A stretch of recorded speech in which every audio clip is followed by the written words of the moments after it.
And he asked the question, why do we only get 90 days to find a property with a pre-approval? That's a great question. And the number one reason is it's the credit report. It's hands down, it's the credit report. I always tell people there really is no 90 days. I've got client. I mean, to be honest, well, not that I would be honest, but for my, I was joking about this the other day. I said, I think every client that I've closed this year, I've been working with for a minimum 6 months.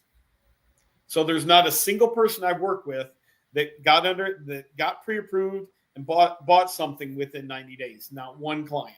So it's not that you can't buy that property within 90 days. What it is we need to make sure that there's no changes into your income. There's no changes into your credit. Those are the two, and your assets.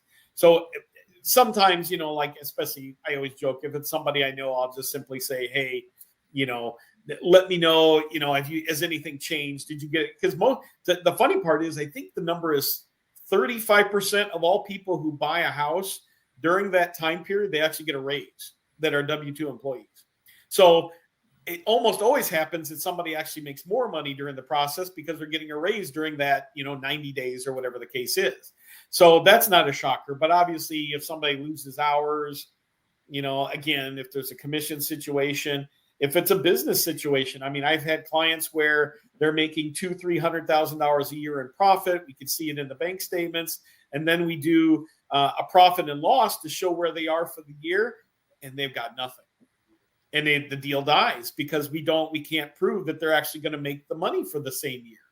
And so those are the kind of things that, that 90 days is really important about, to make sure that they don't have any new credit, that no collections showed up. So here's a funny story that maybe would actually be kind of apropos. So I pulled credit on somebody. I talked to them about that they had a car. And so I pre-approved them, get everything ready to go, and come to find out they had a car payment. And I'm like, how in the world is there a car payment? It's not on the credit report. During that little bit of time when I pulled credit, they refinanced the car payment from one lender to another, and the new one hadn't showed up yet. So the old one shows paid off.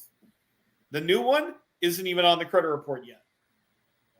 And because they didn't disclose it to me, all of a sudden I had a new $450 car payment that showed up that I didn't know about. And so anyway, and unfortunately, and in that situation, actually mom and dad had to come along and actually pay the car off because that was the only way to qualify. Oh, wow. So those are the things that we're looking in with that 90 days. So I hope that answers your question. But that's the main thing with the 90 days.